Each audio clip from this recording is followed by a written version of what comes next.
wrong. This is our new Cheap Seats theme. Season 4, we have a dream. Teach the children how to laugh with the help of our great staff. Going farther than Ron Parker. Comedy was never darker. Ain't no time to be a slouch. Join the boys here on the couch. Take you on a nasty ride in the vaults of U.S. pride. Cheap Seats, doing it. USA, America.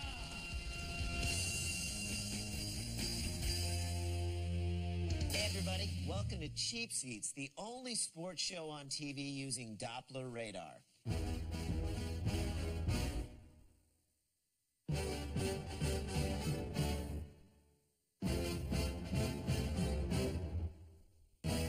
We should also note that we are the only sports show on TV featuring hourly traffic updates from our Cheap Seats chopper, the Cheaper 2000. Cheaper 2000, the Cheap Seats chopper. The pilot's name is Steve. He got his driving license just a year ago. And the name is Chopper Steve. And he does a pretty good job. We're not flying as much as other pilots. He's the Cheaper 2000, Cheaper 2000. We've also become the only sports show on TV to bring you entertainment news on the twos. News on the twos, yeah. News on the twos. Here we go again. News on the twos. Get down on news on the twos. Ain't Josh yet. News on the twos. Step down. News on the twos. News on the twos.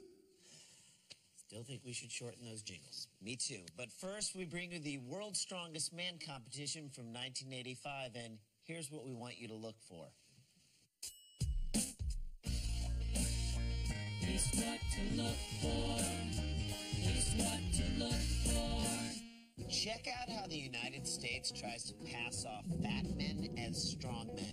Not since the Coney Island hot dog eating contest has the U.S. so successfully duped the world with its fat equals proficient scam. You're also going to want to keep an eye out for John Paul Sigmarsson and his insatiable need to be on the screen at all times. He's like an Icelandic Omarosa, only less masculine and more talented. All right, ladies, check your attitudes and your hernias at the door. We're finna go to Portugal to find out who's the world's strongest man in 1985. Floor wax looking buff. Rising. Music would be good. Or just the sound of men grunting. Coming up on The Biggest Loser. Yaz coming downstairs from Eric's to do the theme song. For 8 special men, the destination is Portugal. From the United States, Rick... It looks like the fridge, if the fridge swallowed Mike Singletary. Powerlifter Jean-Pierre Broulois, France represented for the first time by a man who trains in Belgium. Wait, does he mean that France is represented for the first time, or is it the first time they're represented by a man who trains in Belgium? Either way, after the competition, he'll probably be in the parking lot lighting cars on fire. The Englishman, Jeff Cates. Strong Kenny Loggins. I love how the guy with hardly any facial hair is nicknamed Grizzly, while Capes goes without a moniker. Who gave up pumping opponents to pump iron. Pumping opponents? Well, that explains the mustache. The world super heavyweight powerlifting champion. Oof, Kent Herbeck has really let himself go. Holder from Iceland, John Paul Sigmarsson. We should call him Pope John Paul. Last year. This mini version of a castle is at the It's a starter castle, if you will. Portugal's famed Venetian Quarter. And this is the first event. That is one tight dress shirt. Who makes it? Under Armour? We must protect this mini castle! Comfortable beaches in the whole of Europe. Unfortunately for the competitors, they don't have much time to admire the scenery. They're about to try and haul a truck like this. We know what trucks look like, Archie. Almost. And they're going to go down this course of 30 meters. And what is that in yards? I don't know, 200? Seconds. The fastest gets the most points. How cool would it be if one of those trucks was Optimus Prime? Decidedly, in overdrive. Well, there's 3,000 pounds at stake. 3,000 pounds of what? Steak. That should feed this guy for what? Long weekend? In a mood you might describe as... If Jeff Cape's beard fought Archie McPherson's eyebrows, who do you think would win? The entire human race. You think gas prices are bad here? This is how they commute in Europe. Look at that nose, down like a bloodhound on a hunt. The hunt for cheeseburgers. Oh, Grizzly, by contrast, looks as if he's struck... Is he drunk? Well, Bodie Miller is his life coach. That's an astonishing performance by Capes. He's a shoo-in for an ESPY. Truck's still coming. Look out! Way out in front. Well, in spite of having a 3-stone advantage... I'm starting to think that this guy falls on the fat side of strong. California simply cannot generate the pace. And is he glad that's over? What, his life? The man with a built-in megaphone, John Paul Sigmarsson. Oh, Iceland! Oh, Icelandic floor wax, you do know how to get the crowd going. Morty Seinfeld? Some very brave person in the crowd has actually called him an Eskimo. Trash talking from the crowd? What is this, a Scrabble tournament? He should win 100% of the time and give himself a 25% chance to lose. Oh, Scrabble snack! I think Kentucky was his only way to lose. I'm not an Eskimo! I'm a Viking! Aren't Vikings from Norway? Engaged in something else, you might have put the record straight another way. But to the matter in hand, a small matter of 495 kilos. Do you think this event is sponsored by Cracker Barrel? Should be. Oh, the definitive look of triumph on Who's the Eskimo now? successful. Yay, steroids! Please get us out of Portugal. George Hector from Maryland. 3 words, laser hair removal. The U.S. seems convinced that they can pass off fat men as strong men. Might stiffen the sinews. The target... One time, a woman snuck into George Hector's bed and shaved his shoulders. The next day, he couldn't lift anything.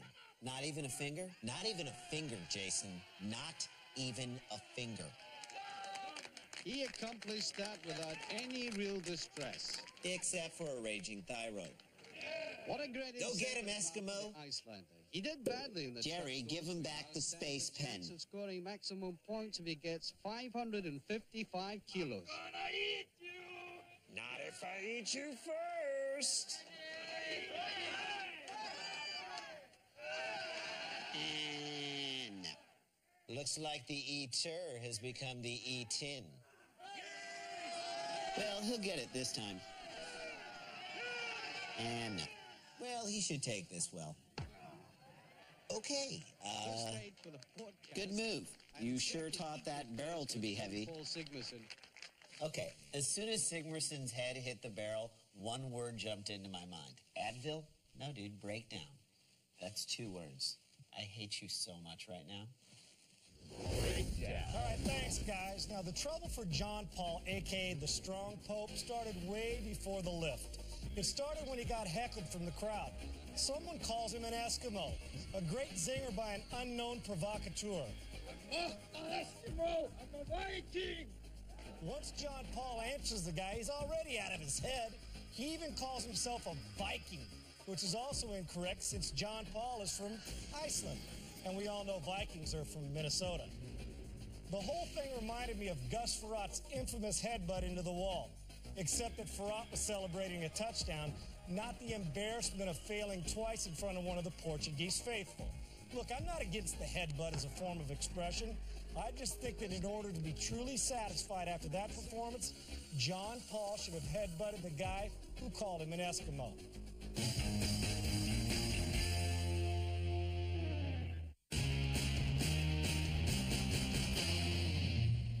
Hey everybody, welcome back to Cheap Seats, where today we're watching the 1985 World's Strongest Man competition. Like the NFL spawned the XFL, and Three's Company did Three's a Crowd. The World's Strongest Man gave birth to many spin-offs, and we'd be nothing but a pair of fools if we didn't show you the promo from one of them premiering this fall. Check it out. From the creators of the World's Strongest Man, Man vs. Animal, and the Facts of Life, comes a new competition.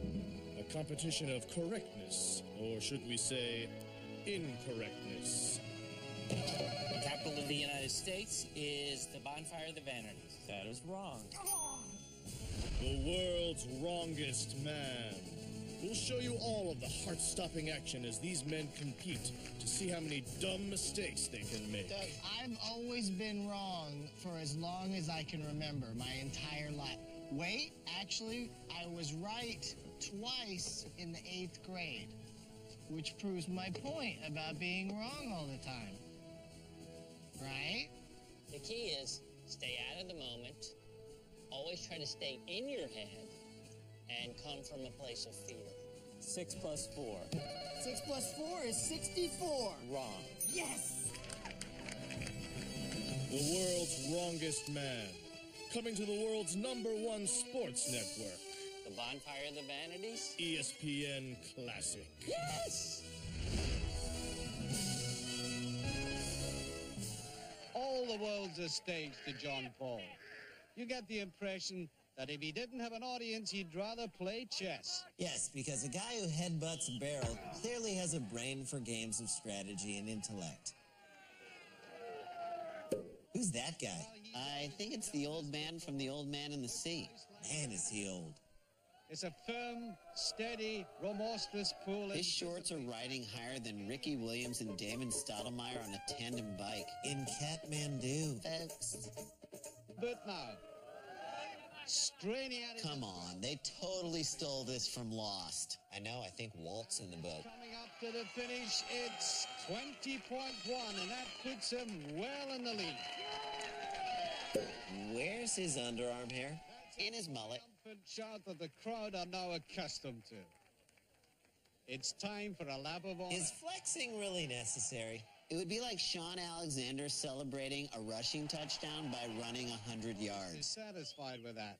And now for the contrast. Wow, Portuguese Fred Couples is not happy with the showboating. Of England. Strong Loggins rocking the T-shirt under the singlet. How very Patrick Ewing of him. Of his rivals over the years, so that 16 and a half. Do you think these guys ever get tired of being so strong? Yeah, like someone could open a jar of pickles for them once in a while. At the moment, he's making that rope look like a piece of string and the boat like a toy. And those shorts like a loincloth. Approaching a very fast time, yes. Phenomenal, 19.9. Why is this event making me want to rent the movie Boat Trip? Oh, right. 0.9. I think he's really There are so many consonants on the screen right now. Now, this is the event which Jeff Cakes fears more than any. The cholesterol test. Injury has weakened his capacity to keep his left arm horizontal. Archie's an expert commentator. He's clearly done his research, and we have to trust him when he says that Jeff's left arm is his weak spot. So pay attention to Jeff's left arm. If his left arm can hold up, he's going to win this thing. This entire competition is hanging on the strength of Jeff's left arm. The right Oh, God. The right arm went first. Nice work, Arch. Doesn't like that time at all. Isn't having an Englishman lift mini Liberty Bells kind of patronizing anyway? Yeah, we don't make Malaysian kids lift mini shoes. Was this event filmed in one of Saddam's palaces? The competition, the gentle giant. Grizzly's been privately upset that he hasn't really given a true account of himself. And publicly upset that Fox canceled Arrested Development. Anything might be possible for him. Those tan lines are not going to look good at the prom. The arms are holding fast. But he's now calling on reserves of will. Actually, I speak Grizzly. What he said was, your country's very lovely, your people very friendly. But seriously, could somebody please take these bells out of my hands? It feels like someone's lighting my collarbones on fire. I think he's staying long enough to win. Yes. Get this man some food. Get this man some food now. Oh, they love him. Wow. Grizzly was fired up after he took that event. Yeah, but I feel like it was the appropriate amount of fired up after holding heavy mini Liberty Bells out from his body for a long period of time. Agreed. And just like Grizzly, we think you'll get fired up appropriately when watching yet another spawn of the world's strongest man. Check out this promo. From the intern who worked on World's Strongest Man, World's Wrongest Man, and The Facts of Life comes a new show, The World's Longest Man. you'll see Southwest Region Champ John Offerman. When I scream, I actually get longer. Fan favorite Cal Rubber Sanchez.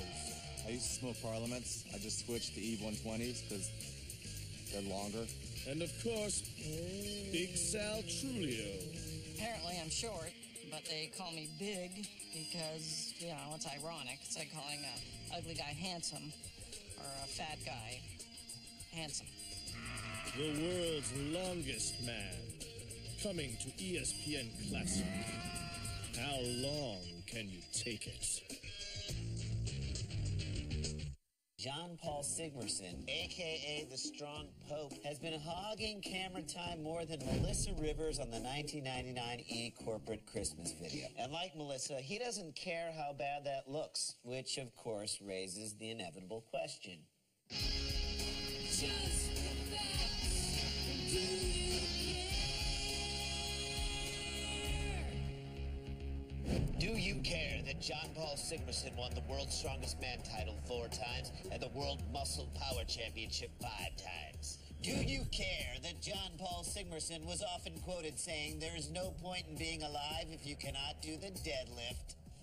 Do you care that John Paul Sigmerson died at the age of 32 while performing a deadlift?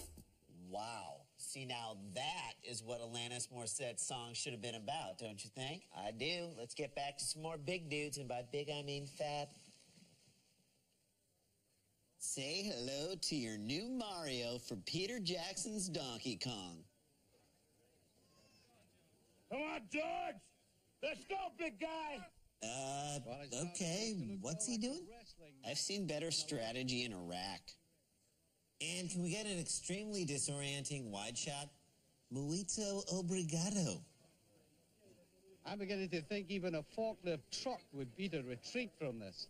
Is he implying that a forklift is smarter than Hector? USA! USA! No disgrace in that. It was the shape that beat him. Isn't that even more disgraceful, to be beaten by a shape? Lech Walesa enjoying the competition. Spotter's doing a bang-up job. Iceland! Who's chanting Iceland? Spotters. He's rolling off for a bit. How sweet would it be if he just turned to his left and chucked that thing into the crowd? All right, I guess I can help out. Can he make the stretch and hold the balance all into one? Headbutt it. Headbutt it. What you're now about to see in this tiny little part of Portugal is a very old Scottish sport. Called Hide the Haggis. Who's the referee for the events is going to demonstrate it with me now. If we don't show his face, we don't have to pay him, right? In which in the winter, the farmers would sit like that and test each other's strength. Is that what they're calling it? Roll the other from his seat just like that. David, of course, isn't trying. How could he against me? Shut up, old man. It's the only event in which they are in direct contact with one another. Well, that and the semi-formal dance tonight. You win. You buy my boy a shirt. I win, I buy your boy. What? Is Grizzly talking about child trafficking? I thought Mira Sorvino went undercover to stop that. Let the child trade begin! Grizzly's case, 26 Stonebit will play a big part in this contest. But that's... Throwback moment.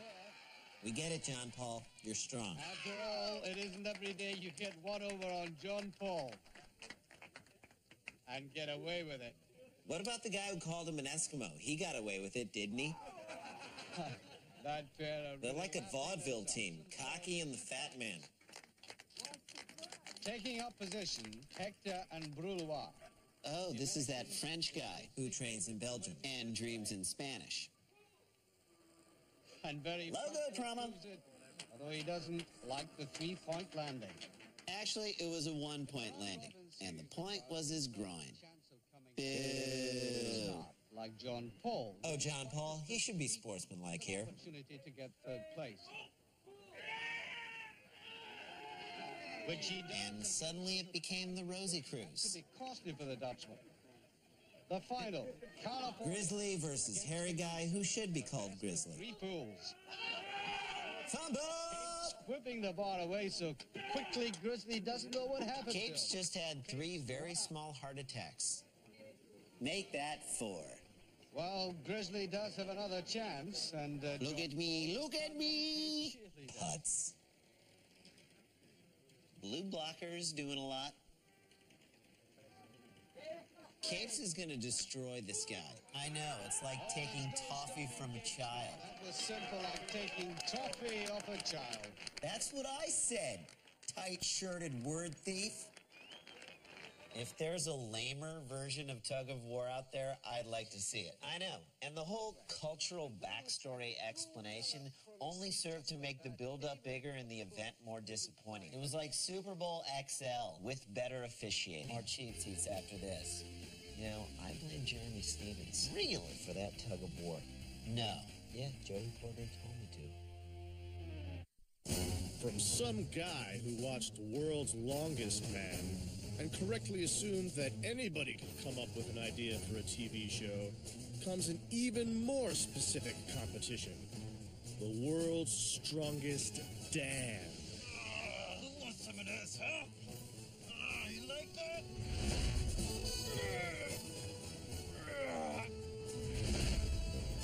19, 20, yeah!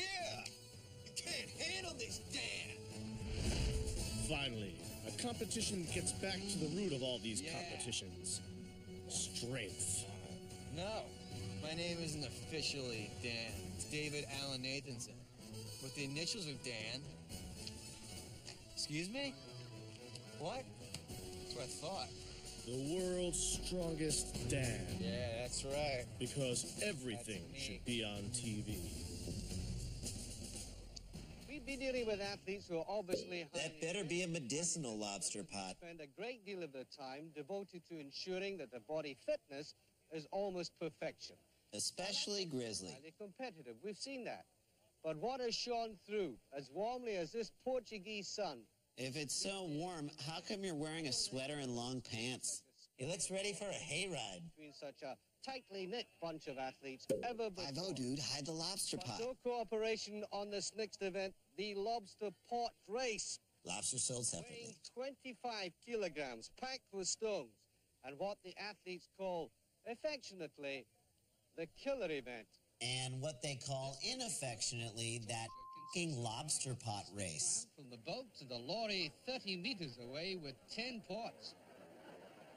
You will observe that Grizzly has turned tourist. No, I'm pretty sure that's Grizzly running. The man has decided he's enjoying life far too much to try to drag any more speed out of that 26.5-stone tall. Riggs, I'm getting too old for this. Keep Tom McGee company and let the crowd see how stylish Californians enjoy a... All right, folks, gate 42. Here's your luggage.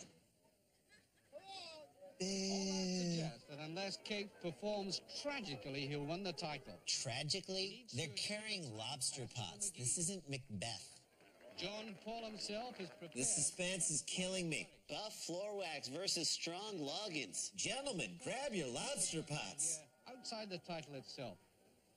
Excuse me, pardon me, coming through, excuse me, making my way up the hill, please, pardon me. The Englishman will never forget how he lost this title and how some people automatically assumed he might be over the hill. His gut is certainly over his belt. And he's out now to prove it, not only to others, but even perhaps... Let's smoke this lobster pot race. Here's your stupid lobster pots, lady. Thanks. The frame remains upright. Should Capes be that tired running down the hill with no lobster pots? The last 2 pots for the Icelanders. Short shorts, long sock. Final surge. And it's all over in... Well, he should celebrate his win humbly. Seconds. And perfect. Way to go, Eskimo. Cascais might even ask him back as a tourist attraction. We're 2 steps ahead of you, dude.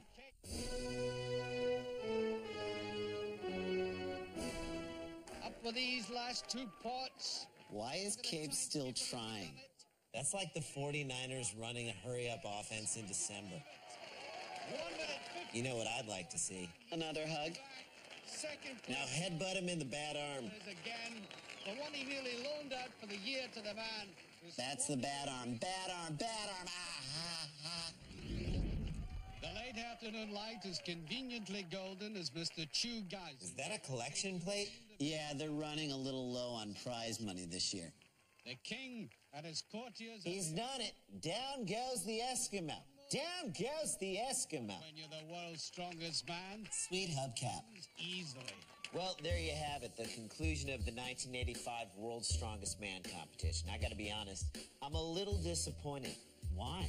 Because Sigmarsson didn't headbutt Cape's championship hubcap when he lost? No, because Jeff Capes, the World's Strongest Man from 1985, still doesn't have a nickname. We called him Strong Loggins. That was just a placeholder. What about Strong Messina? I love it. It's perfect. Now I'm going to change it. It needs to have a grizzly reference in it. That's why from this day forward, he shall be known as the Grizzard of Oz. Yes, and his slogan will be, nobody beats the Grizz. I love it. You know what my slogan is? No. It's cheapy time. Okay.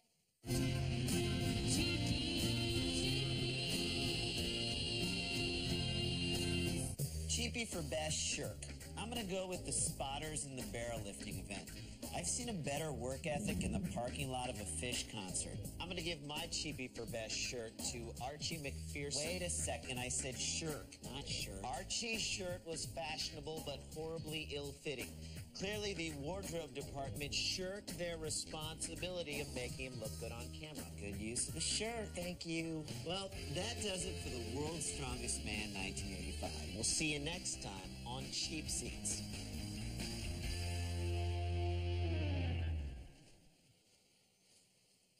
See, now that's where we could use some longer jingle music. You know what? It's fine. Let's just keep fake talking.